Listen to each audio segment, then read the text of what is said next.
Dear friends, welcome back to this channel. Today in this video I will show you how you can add access title on chart. So without wasting time, let's start video. If you find this video is helpful for you, then please give like this video and subscribe our channel. So you can see firstly the data is converted into chart, and then click on the chart, and here you can see plus icon, so click on it, and here you can see the options of access title, so click on it. So when you will click on access title, you can see access title is added in the x-axis and y-axis directions. So when you will click on it, and here you can change the name. So for example, here we can write name.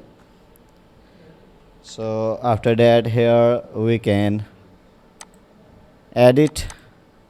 So here we can write sale. So you can see access title is added on the chart.